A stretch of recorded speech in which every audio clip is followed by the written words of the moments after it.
Alhamdulillah, wassalatu wassalamu ala rasulillah wa ala alihi wa sahbihi wa man walah. Assalamu alaikum wa rahmatullahi wa barakatuh. Bonjour à tous. Je fais cet audio en réponse à Morgan Priest, qui depuis quelques mois publie des vidéos où il parle de l'islam, notamment une vidéo intitulée 12 questions-réponses aux musulmans à laquelle j'ai choisi de répondre, même s'il y en a d'autres plus récentes. Mais bon, elle traite plus ou moins des mêmes sujets. Donc cet audio s'adresse à Morgan Priest, mais aussi à toute personne qui aurait vu ces vidéos, afin de répondre, mais aussi clarifier, corriger pas mal d'erreurs. On voit que Morgan Priest s'est intéressé au sujet, mais sur certaines choses, il n'a pas assez approfondi parce qu'il y a beaucoup d'incompréhension sur l'islam. Et il fait vraiment quelques erreurs qui sont assez grossières et donc il faut les corriger. Bon, néanmoins, je salue sa démarche parce que il a choisi d'ouvrir le dialogue, ce qui nous permet d'échanger dans le respect.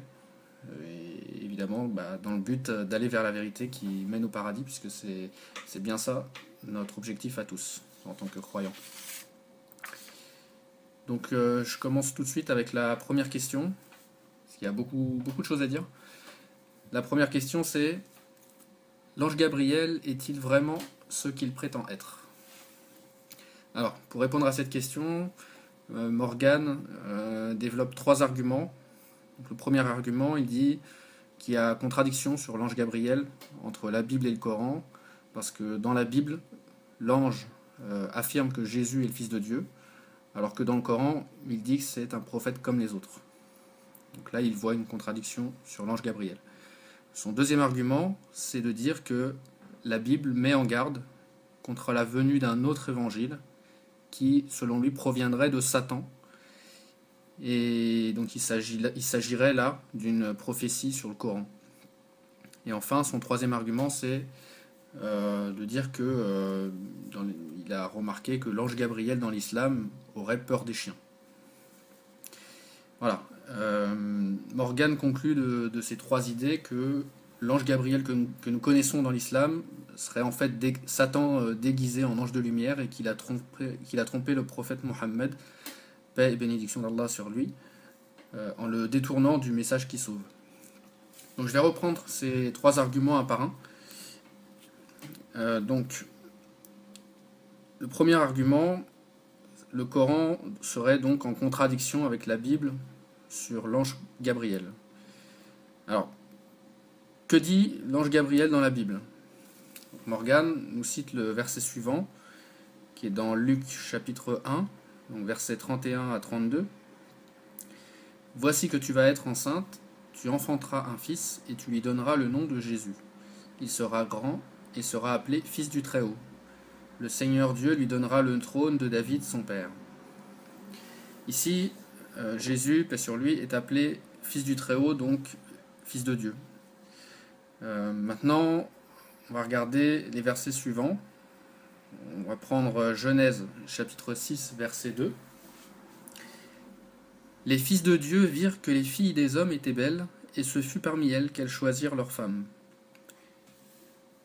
Ensuite, dans Job, chapitre 1, verset 6, « Les fils de Dieu vinrent un jour se présenter devant l'Éternel, et Satan vint aussi au milieu d'eux. » Matthieu, chapitre 5, verset 9, « Heureux ceux qui font œuvre de paix, ils seront appelés fils de Dieu. » Luc, chapitre 6, verset 38, « Fils d'Enoch, fils de Seth, fils d'Adam, fils de Dieu. » Romains, chapitre 8, verset 19, « Car la création attend avec impatience la révélation des fils de Dieu. » Et enfin, Galates chapitre 3, verset 26, « Car tous vous êtes, par la foi, fils de Dieu en Jésus-Christ. » Donc, là, on se rend compte que finalement, Jésus, paix sur lui, n'est pas le seul fils de Dieu dans la Bible.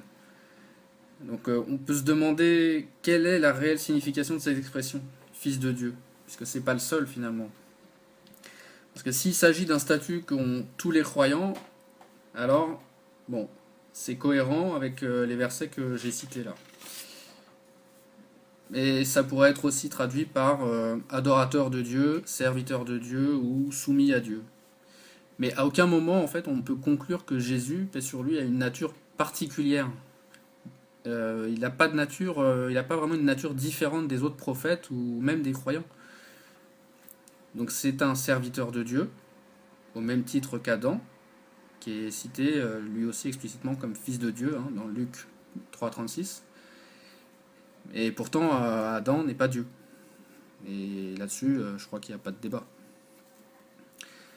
Donc à cause de cette confusion, en fait, le Coran est venu clarifier tout ça, parce que les chrétiens, visiblement, se sont égarés en exagérant sur Jésus, et sur lui, et en interprétant ses paroles, donc chacun à sa façon. On a bien vu là plusieurs versets où plusieurs personnes sont appelées fils de Dieu, pourtant ils n'ont interprété que pour Jésus un sens particulier à ce terme de fils de Dieu. Donc finalement, les chrétiens, ils sont un peu égarés là-dessus, et d'ailleurs dans les premiers siècles après sa mort, après la mort de Jésus, chacun avait un avis sur la question, et il y avait vraiment différents groupes qui n'ont pas réussi à se mettre d'accord sur cette notion. C'est pour ça d'ailleurs que ont eu lieu des différents conciles, comme vous connaissez peut-être, pour arbitrer sur ces questions théologiques. Et effectivement, c'est bien de façon totalement arbitraire et en fonction on le devine peut-être, des intérêts de l'empereur de l'époque, que les questions ont été tranchées de façon plutôt unilatérale. Mais bon, ça c'est un autre débat. Alors, que dit le Coran sur la question? On va prendre la sourate 4, verset 171. Ô gens du livre, donc là ce sont les chrétiens en l'occurrence, n'exagérez pas dans votre religion et ne dites d'Allah que la vérité. Le Messie, Jésus, fils de Marie, n'est qu'un messager d'Allah, sa parole qu'il envoya à Marie, et un souffle de vie venant de lui. Croyez donc en Allah et en ses messagers, et ne dites pas trois, cessez, ce sera meilleur pour vous. Allah n'est qu'un Dieu unique, il est trop glorieux pour avoir un enfant. C'est à lui qu'appartient tout ce qui est dans les cieux et sur la terre, et Allah suffit comme protecteur. Donc ce verset qui est assez clair, il commence par expliquer pourquoi les chrétiens se sont égarés. Il dit qu'ils ont exagéré dans leurs croyances, ils ont fait des interprétations, ils ont fait des extrapolations sur des choses qui n'appartiennent qu'à Dieu en fait. Ils n'ont pas la connaissance de la nature de Dieu. Et pourtant, ils ont inventé des concepts qui sont sortis de leur tête. C'est pas sorti de la bouche d'un prophète, ni même de Dieu lui-même. Tout ça, c'est sorti de leur tête et ça les a menés à mentir sur Dieu. Puisqu'ils ont affirmé des choses qui sont pas vraies, en prenant Jésus pour une partie de Dieu. Ils ont assimilé la nature de Dieu et celle de Jésus, et donc, ils ont en fait divinisé un être humain. Ils ont donné un égal à Dieu. Et ça, c'est vraiment le plus grand péché qui existe. C'est le seul que Dieu ne pardonne pas. Donner un égal à Dieu, en fait, c'est remettre en cause son unicité, hein, tout simplement. Voilà, donc ça, c'était l'explication de pourquoi les chrétiens sont égarés. Dans la suite du verset, Dieu clarifie qui est Jésus. Paix sur lui, on voit qu'il dit que c'est le Messie, c'est le fils de Marie, c'est un messager de Dieu, sa parole est un souffle de vie venant de lui, tout comme Adam d'ailleurs, hein. Comme expliqué dans un autre verset dans le Coran, on prend sourate 3 verset 59, pour Allah, Jésus est comme Adam, qu'il créa de poussière, puis il dit soit, et il fut. Donc c'est un souffle de vie de la même façon qu'Adam. Ensuite, dans le verset du Coran, Allah réfute clairement la Trinité. Il dit « Et ne dites pas trois, cessez ». Et ceux qui lui ont attribué un enfant. Donc au sens de engendrer, de la même essence que Dieu en fait. Donc comme il a été conclu au premier concile de Nicée. Enfin, dans la fin du verset, c'est intéressant de noter que Allah dit qu'il suffit comme protecteur, donc ça veut dire quoi? Ça veut dire pas besoin de se tourner vers Jésus. Une fois qu'il a été élevé au ciel, Dieu suffit en fait, hein. Jésus n'est plus d'aucune utilité pour ceux qui sont sur terre.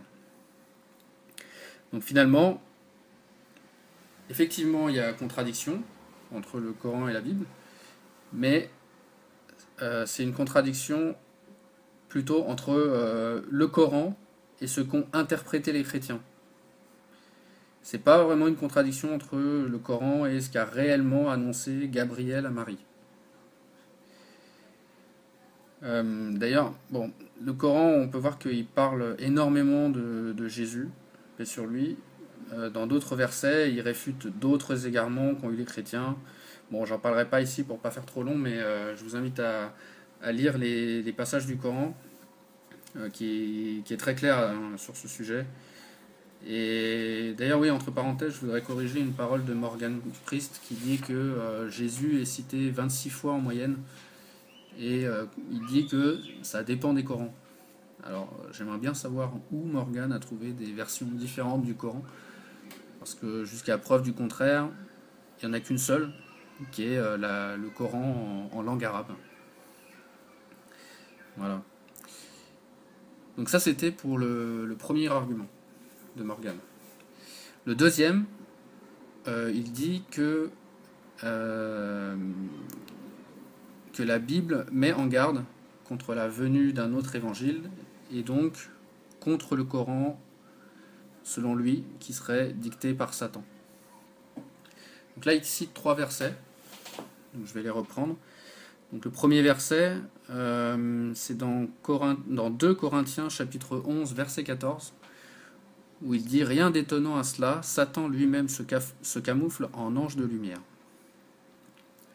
Donc bon, il s'agit d'un verset qui est plutôt général. On ne peut pas vraiment faire de rapprochement avec l'ange Gabriel ici, même si on est d'accord sur le fait que Satan peut se camoufler. Mais on ne peut pas tellement conclure juste comme ça que ça correspond à l'ange Gabriel. Pardon.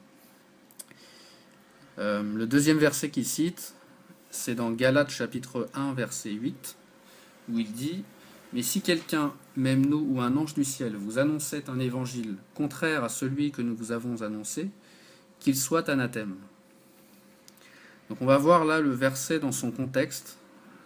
Et ici on note que c'est Paul qui parle et il s'adresse aux Galates. Donc je vais prendre le même chapitre, mais au lieu de prendre le verset 8, je vais prendre le verset 6 à 9 pour qu'on voit bien le contexte. Donc il dit « J'admire avec quelle rapidité vous vous détournez de celui qui vous a appelé par la grâce du Christ pour passer à un évangile différent. Non pas qu'il y en ait un autre, il y a seulement des gens qui jettent le trouble parmi vous et qui veulent renverser l'évangile du Christ. Mais si quelqu'un, même nous ou un ange du ciel, vous annonçait un évangile contraire à celui que nous vous avons annoncé, qu'il soit anathème. Nous l'avons déjà dit et je le redis maintenant, si quelqu'un vous annonce un évangile différent de celui que vous avez reçu, qu'il soit anathème. » Donc on voit que Paul sermonne les Galates parce qu'ils se sont détournés de l'évangile que lui-même leur a prêché auparavant. Et il leur fait comprendre que le message de Jésus, paix sur lui, c'est avant tout de croire en lui et non de respecter la loi de Moïse, paix sur lui. Et que celui qui prêche un autre évangile que le sien, finalement c'est un apostat, même s'il suit les lois apparentes. En l'occurrence ici, il s'agit de la circoncision, hein. Si on relit tout le chapitre, on voit qu'il parle de la circoncision. Donc dans le contexte, en fait, on se rend bien compte qu'il se réfère à l'évangile prêché par lui-même. Lui-même dans le passé, et non à un évangile qui n'a pas encore été révélé. C'est une mise en garde contre ceux qui déforment les messages de Jésus.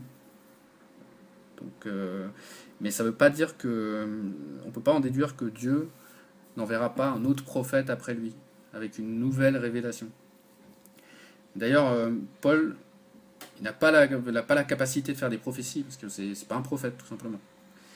Donc même s'il se référait à un autre évangile que celui de Jésus, paix sur lui, sa parole ne pourrait pas être prise comme une prophétie, parce que Dieu lui a pas révélé l'avenir. Bon, on peut noter aussi que l'évangile que prêche Paul, il est particulier, parce que son message, il se distingue dans plusieurs points vraiment importants du message prêché par les autres évangélistes. C'est le seul à autoriser le prêche aux païens, c'est le seul à se passer de la loi, c'est lui aussi qui fait de la rémission des péchés par la crucifixion un vrai acte de foi, etc. Il y en a d'autres. Et donc c'est un évangile qui est différent des autres. Et d'ailleurs, Paul, il possédait aucun des autres évangiles parce qu'il n'a pas appris sa religion des autres, hein. D'ailleurs, Galate a été mis par écrit avant les évangiles canoniques. C'est connu en fait. Même parmi les savants chrétiens, ils reconnaissent que les lettres de Paul ont été écrites avant. Donc, il écrit un peu son propre évangile finalement. Toutes ces lettres, Galates, Timothée, Corinthiens, Romains, Éphésiens, Philippiens, etc. C'est son propre évangile à lui qui est différent des autres. Et il défend vraiment sa version, on l'a vu, en excommuniant tous ceux qui ne vont pas dans son sens. Donc là, il ne serait pas en train de rendre mécréants les autres disciples de Jésus. Paix sur lui, c'est très fort quand même. Voilà, ça c'était pour le deuxième verset. Le troisième qu'a utilisé Morgan, c'est dans 2 Thessaloniciens chapitre 2 versets 9 à 14, où il dit « Quant à la venue de l'impie, marquée par l'activité de Satan, elle se manifestera par toutes sortes d'œuvres puissantes, de miracles, de prodiges trompeurs, et par toutes les séductions de l'injustice pour ceux qui se perdent, faute d'avoir accueilli l'amour de la vérité qui les aurait sauvés. C'est pourquoi Dieu leur envoie une puissance d'égarement qui les fait croire au mensonge, afin que soient jugés tous ceux qui n'ont pas cru à la vérité, mais ont pris plaisir à l'injustice. » Ici, Morgan Priest veut nous faire croire que la Bible parle du prophète Mohammed, paix et bénédiction d'Allah sur lui. Mais si on reprend les versets dans leur contexte, donc je vais reprendre vraiment du verset 1, au lieu de commencer au 9. Donc, il est dit « Au sujet de la venue de notre Seigneur Jésus-Christ et de notre rassemblement auprès de lui, nous vous le demandons, frères, n'allez pas trop vite perdre la tête, ni vous effrayer à cause d'une révélation prophétique, d'un propos ou d'une lettre présentée comme venant de nous, et qui vous ferait croire que le jour du Seigneur est arrivé. Que personne ne vous séduise d'aucune manière. Il faut que vienne d'abord l'apostasie, et que se révèle l'homme de l'impiété, le fils de la perdition, celui qui se dresse et s'élève contre tout ce qu'on appelle Dieu ou qu'on adore, au point de s'asseoir en personne dans le temple de Dieu et de proclamer qu'il est Dieu. Ne vous rappelez-vous pas que je vous parlais de cela quand j'étais encore près de vous, et maintenant vous savez ce qui le retient, pour qu'il ne soit révélé qu'en son temps. Car le mystère de l'impiété est déjà à l'œuvre, il suffit que soit écarté celui qui le retient à présent. Alors se révélera l'impie, que le Seigneur Jésus détruira du souffle de sa bouche et anéantira par l'éclat de sa venue. » Et ensuite, ça continue sur les versets que Morgan a cités. Donc là, clairement, quand on reprend depuis le début, il n'y a pas d'ambiguïté. La Bible parle de l'Antéchrist. On a tous reconnu. C'est celui qui se dresse et s'élève contre tout ce qu'on appelle Dieu ou qu'on adore, par exemple. Ça ne peut pas correspondre du tout au prophète Mohammed, paix et bénédiction d'Allah sur lui. Parce qu'au contraire, son message, au prophète, c'est d'adorer Dieu unique et sans associé, comme tous les prophètes avant lui. On voit dans le verset, il est dit aussi, enfin dans le passage, il est dit au point de s'asseoir en personne dans le temple de Dieu et de proclamer qu'il est Dieu. Donc le prophète Mohammed sallallahu alayhi wa sallam, il s'est jamais proclamé Dieu. Au contraire, il a appelé à pas exagérer sur sa propre personne. Il était d'une humilité exemplaire, malgré son statut de prophète. Il est dit aussi dans le passage là, l'impie, que le Seigneur Jésus détruira du souffle de sa bouche et anéantira par l'éclat de sa venue. Dans l'islam, nous aussi on croit que Jésus va revenir pour détruire l'antéchrist. Donc ça correspond aussi à ce que nous croyons nous, si on prend pour postulat qu'il s'agit de l'antéchrist là. D'ailleurs on le voit dans un hadith qui se trouve dans Muslim. Un hadith, c'est une parole du prophète. Dans Muslim, hadith numéro 5223, Dieu dépêchera Jésus, fils de Marie, qui apparaîtra sous la forme d'Urwa ibn Mas'ud, et il se lancera à la recherche de l'antéchrist et le fera périr. Donc on voit bien là que Jésus va faire périr l'antéchrist. Voilà. Nous, le prophète Mohammed, paix et bénédiction d'Allah sur lui, il a beaucoup parlé sur l'antéchrist. Il l'a qualifié de trompeur, il a dit qu'il fera des miracles, qu'il se prendra pour Dieu, etc. Ce qui correspond pas mal à ce qu'on vient de voir. Donc Ibn Kathir il rapporte dans An-Nihaya fil Fitan wal Malahim, dans un premier temps, il apparaîtra sous l'image d'un roi tyran. Il prétendra ensuite qu'il est un prophète, pour enfin prétendre à la seigneurie. Donc on retrouve là sa prétention d'être Dieu lui-même. Voilà, il y a d'autres hadiths. Je vais en citer un autre là, qui se trouve dans le Bukhari, numéro 7127. Donc d'après Abdallah ibn Omar, tenant un serment aux gens, le prophète, paix et bénédiction d'Allah sur lui, glorifia Dieu et le remercia comme il se doit, puis parla de l'antéchrist, qu'on appelle nous Ad-Dajjal, en disant « Je vous mets en garde contre l'antéchrist. Nul prophète n'est venu sans en avoir averti son peuple, mais je vais vous en donner un signe caractéristique que nul prophète n'a signalé auparavant. » Écoutez bien. « Il est borgne et votre Seigneur n'est pas borgne. » Il est borgne. Donc, il n'a qu'un seul œil. Un seul œil. En haut d'une pyramide. Ça devrait parler à Morgan Priest, tout ça. Et oui. En fait, le prophète Mohammed, paix et bénédiction d'Allah sur lui, nous a avertis contre lui. Le prophète de l'islam, Mohammed, paix et bénédiction d'Allah sur lui, il combat le même ennemi que toi, Morgan. Donc, à toi de te ranger du bon côté si tu veux comprendre quelque chose lorsque les grands signes de la fin des temps arriveront. Parce que si tu suis l'actualité, ça sent pas très bon en ce moment. Donc voilà, on se rend bien compte que les soi-disant prophéties de la Bible en faveur de l'idée que ça serait le diable qui a révélé le Coran ne sont pas du tout convaincantes lorsqu'on les remet dans le contexte. Ensuite, Morgan, il parle de l'ange Gabriel, il cite un hadith, il cite même deux hadiths, un de Aïcha et l'autre de Maïmouna, où Gabriel refuse d'entrer dans la maison du prophète, paix et bénédiction d'Allah sur lui, car un chien est présent à l'intérieur, et donc il en déduit que l'ange fait croire au prophète qu'il a peur des chiens, alors qu'en fait c'est une ruse pour que le chien ne le mette pas à découvert, puisqu'il est Satan, en fait, selon Morgan. Donc je suis d'accord avec Morgan sur un point, c'est que cette explication en fait elle est plutôt ridicule. En fait Morgan a fait un raccourci un peu rapide, parce que l'ange Gabriel n'a pas du tout peur des chiens.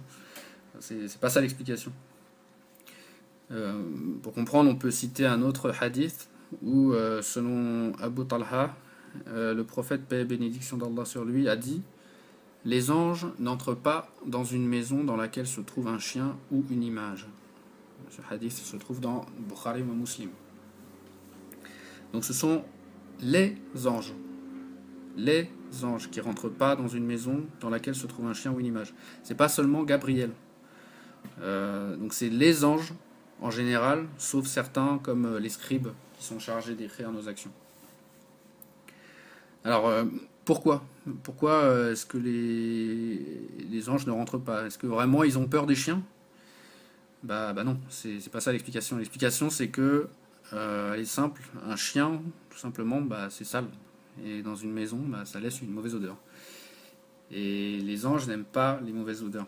Donc, comme le confirme un autre hadith qui se trouve dans Tabarani, que celui qui mange de l'ail, de l'oignon, des poireaux et des radis ne s'approche pas de notre mosquée, car les anges aussi seront dérangés des choses dont les hommes sont dérangés. Les anges, ils n'aiment pas les mauvaises odeurs.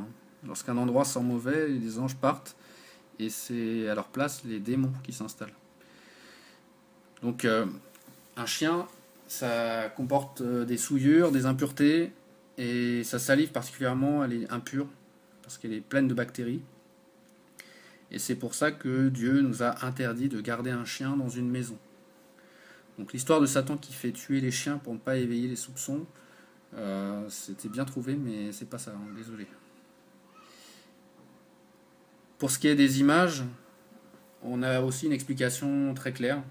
Je vais citer, Inch'Allah, 2 hadiths. Selon Ibn Omar, le prophète, paix et bénédiction d'Allah sur lui, a dit: ceux qui fabriquent ces images seront châtiés le jour de la résurrection. On leur dira: donnez vie à ce que vous avez créé. Bukhari et Muslim.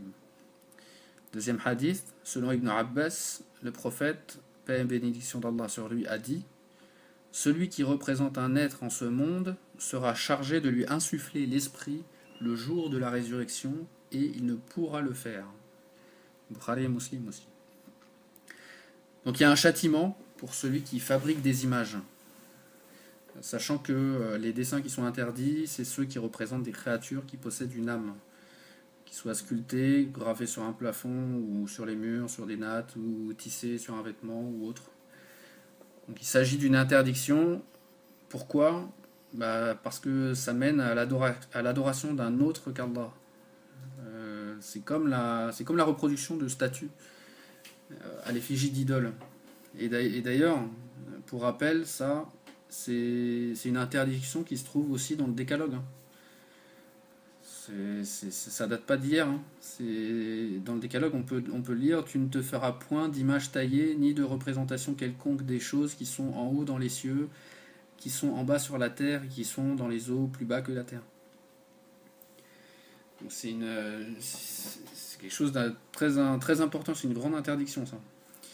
Donc il paraît logique que les anges qui adorent Dieu continuellement, qui ne désobéissent jamais, donc les anges, ça paraît normal qu'ils s'éloignent d'un si grand péché.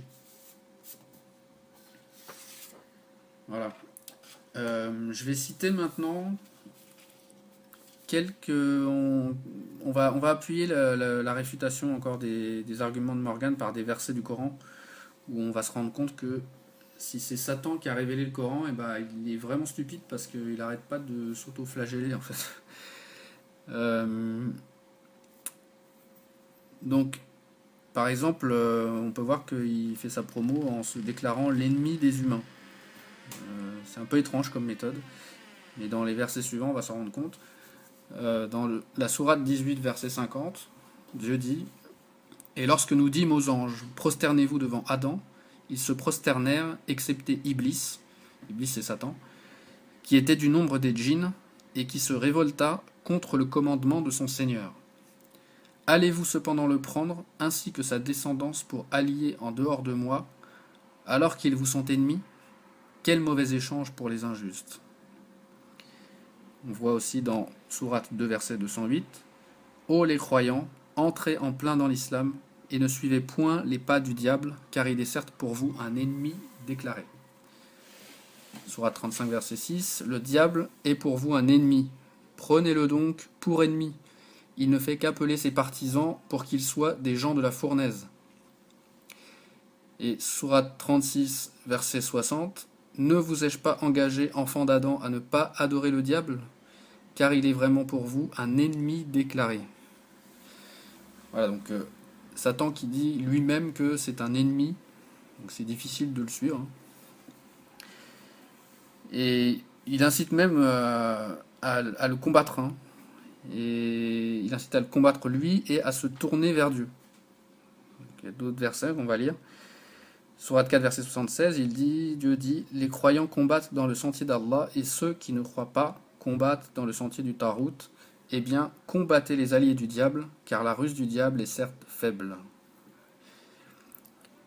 Sourate 3, verset 175, c'est le diable qui vous fait peur de ses adhérents. N'ayez donc pas peur d'eux, mais ayez peur de moi si vous êtes croyants. Sourate 7, verset 200, et si jamais le diable t'incite à faire le mal, cherche refuge auprès de Dieu, car il entend et sait tout. Et enfin, sourate 16, verset 98, lorsque tu lis le Coran, demande la protection de Dieu contre le diable banni. Donc là, c'est clair aussi, hein. Le diable inciterait à se tourner vers Dieu constamment. C'est étrange. Et enfin, il y a un autre thème qui revient vraiment tout le temps dans le Coran, c'est la chose la plus primordiale, hein, dans l'islam, c'est le fait d'adorer un Dieu unique. Donc il y a énormément de versets, je ne vais pas tous les citer parce qu'il y en aura trop, je vais juste en citer deux. Dans la sourate 2, verset 21, ô homme, adorez votre Seigneur qui vous a créé, vous et ceux qui vous ont précédés. Ainsi atteindriez-vous à la piété. Et enfin, sourate 3, verset 160, si Allah vous donne son secours, nul ne peut vous vaincre. S'il vous abandonne, qui donc après lui vous donnera secours? C'est à Allah que les croyants doivent faire confiance. Donc dans tout le Coran, Allah il rabaisse le diable, il le maudit, il avertit l'homme de ne pas le prendre pour allié. Au contraire, il l'invite à adorer Allah seul et à ne placer sa confiance qu'en lui. Donc est-ce que, sincèrement, est-ce que ça correspond avec ce que vous connaissez du diable? Moi, je pense pas. Y a autre chose aussi, c'est que le diable, c'est un menteur, c'est un trompeur, alors que le Coran, on voit, et vous ne croirez peut-être pas, mais je vous invite à le vérifier, et je vous mets au défi de trouver une quelconque contradiction. Il n'y en a pas.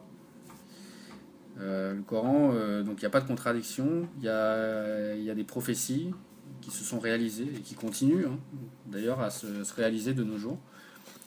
Il y a des explications scientifiques dedans aussi, qu'il était impossible de connaître à l'époque. Il y a une explication du Big Bang, de la trajectoire de la Terre, du développement de l'embryon humain, et plein d'autres choses.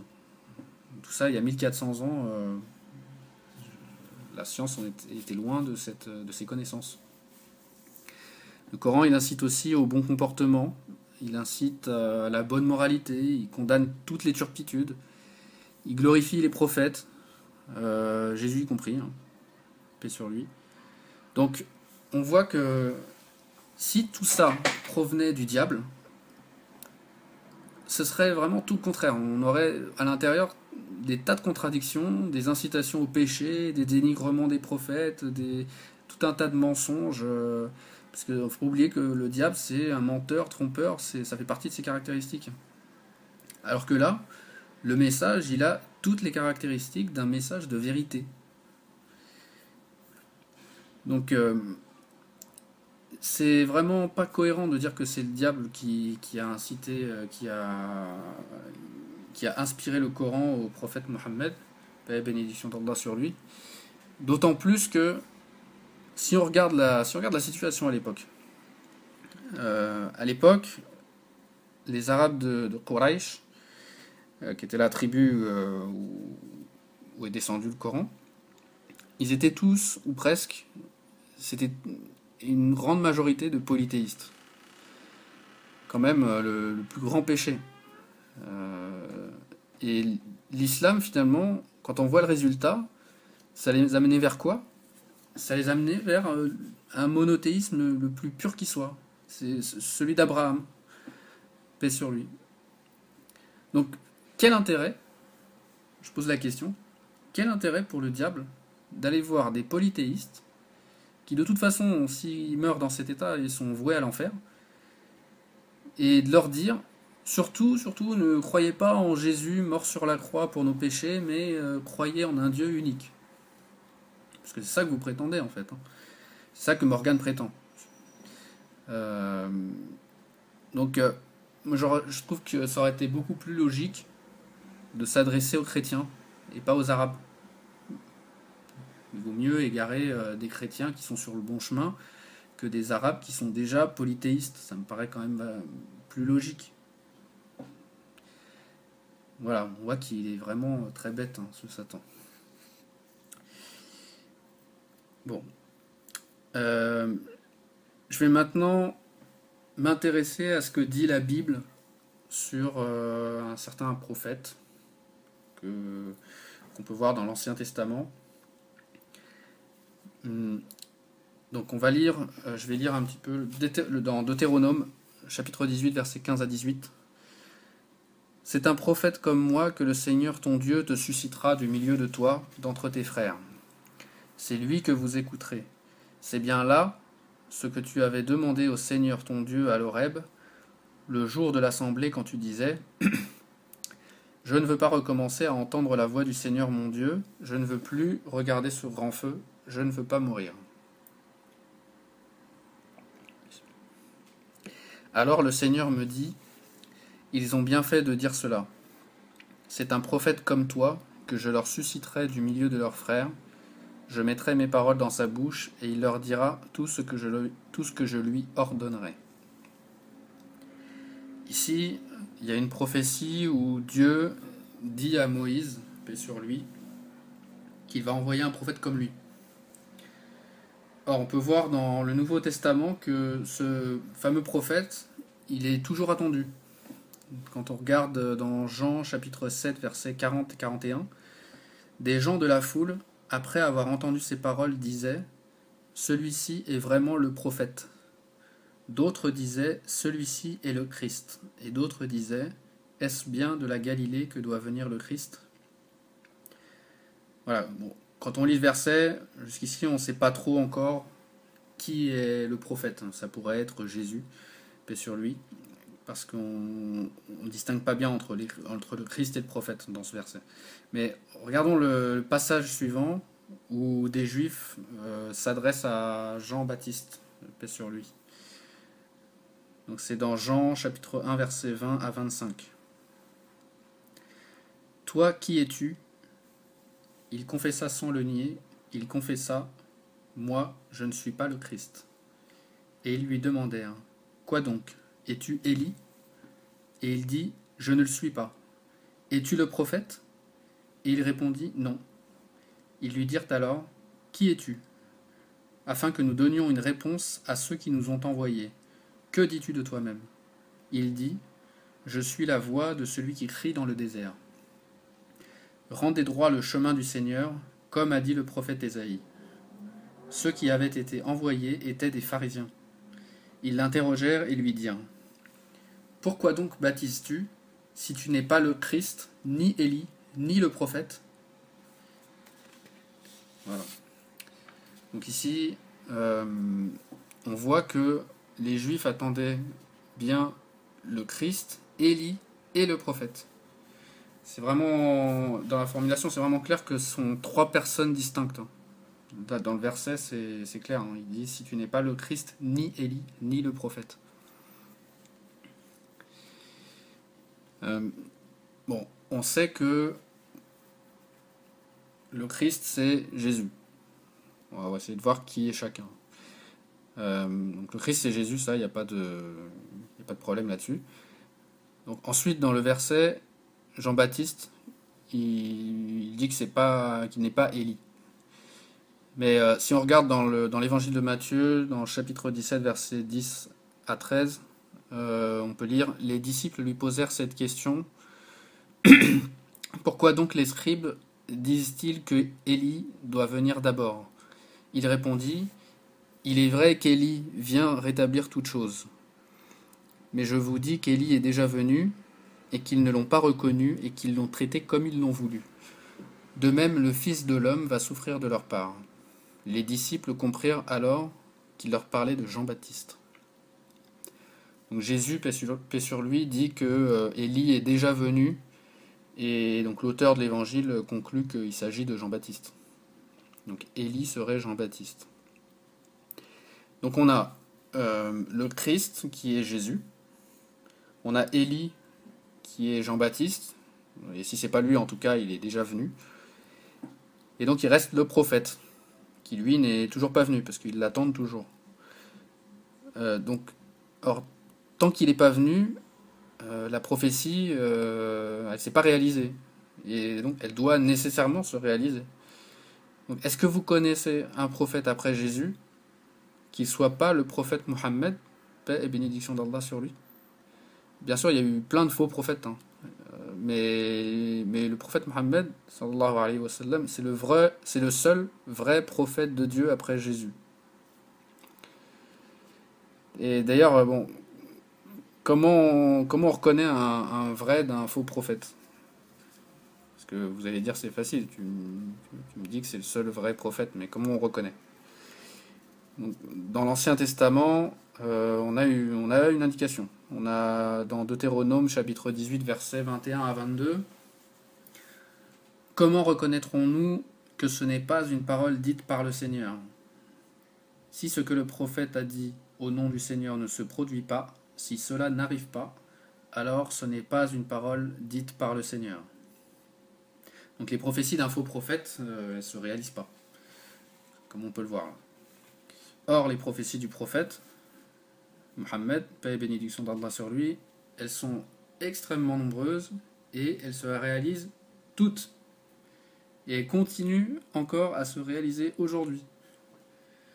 Donc je vous invite à chercher sur Internet les petits et les grands signes de la fin des temps, annoncés par le prophète, paix et bénédiction d'Allah sur lui. Vous allez voir, c'est assez étonnant de précision, alors que 1400 ans nous séparent quand même. Donc, on a vu l'Ancien Testament, maintenant on va voir ce que dit Jésus, paix sur lui, sur les faux prophètes. Dans Matthieu chapitre 7, versets 15-16. Gardez-vous des faux prophètes, ils viennent à vous comme des brebis, mais au-dedans, ce sont des loups ravisseurs. Vous les reconnaîtrez à leurs fruits. Cueille-t-on des raisins sur des épines ou des figues sur des chardons? Donc là, Jésus dit que c'est par les fruits qu'on distingue un vrai d'un faux prophète, selon la Bible. Donc autrement dit, c'est par ses œuvres et ses actions. Parce qu'il peut tromper par ses paroles. Or, le prophète Mohammed, paix et bénédiction d'Allah sur lui, il nous a enseigné quoi? Il nous a enseigné l'adoration d'un Dieu unique, il nous a enseigné la piété, il nous a enseigné la bonne moralité, le bon comportement, il nous a interdit toutes les turpitudes, l'idolâtrie, la sorcellerie, le meurtre, la fornication, tout ça. Et donc voilà, Morgan Priest, lui, dit qu'il a étudié entre autres la biographie du prophète, paix et bénédiction d'Allah sur lui. Je pense qu'il sera en mesure, s'il est honnête et objectif, de témoigner que son comportement au prophète est exemplaire et que ses enseignements sont pleins de sagesse. Donc les fruits de ses actions, et son œuvre et ses actions, vraiment sont exemplaires. Donc ça, c'était ce que dit Jésus. Maintenant, on va voir aussi que dit Jean dans sa première épître. Bien-aimés, ne vous fiez pas à tout esprit, mais éprouvez les esprits pour savoir s'ils sont de Dieu, car plusieurs faux prophètes sont venus dans le monde. Reconnaissez à ceux-ci l'Esprit de Dieu. Tout esprit qui confesse Jésus-Christ venu en chair est de Dieu, et tout esprit qui ne confesse pas Jésus n'est pas de Dieu. C'est celui de l'Antéchrist dont vous avez appris qu'il vient et qui maintenant est déjà dans le monde. Donc ça, c'est dans 1 Jean chapitre 4 versets 1 à 3. Donc, que dit Jean ici? Il dit plusieurs faux prophètes sont déjà venus.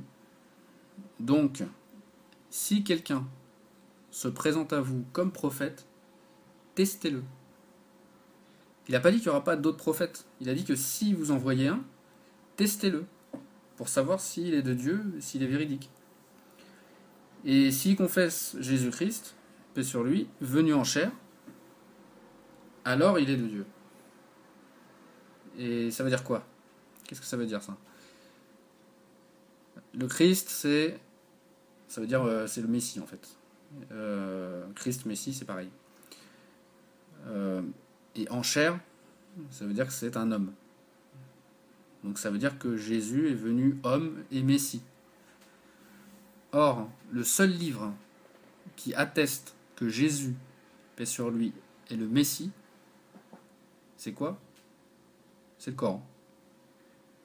Seul l'islam impose de croire que Jésus, paix sur lui, c'est le prophète, que Jésus est prophète et le Messie, pour être croyant. Aucun musulman n'est musulman s'il ne croit pas en Jésus. Aucun musulman n'est vraiment musulman s'il ne croit pas que Jésus est né miraculeusement, qu'il est le Messie, qu'il a accompli des miracles par la permission de Dieu. Et voilà, parce que tout ça, c'est attesté par le Coran.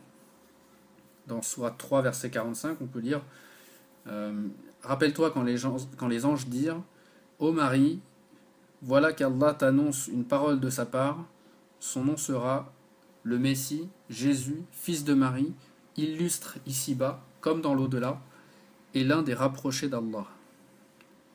On peut lire aussi dans la sourate 5, verset 110, et quand Allah dira ô Jésus, fils de Marie, rappelle-toi mon bienfait sur toi et sur ta mère quand je te fortifiais du Saint-Esprit, au berceau tu parlais aux gens, tout comme en ton âge mûr.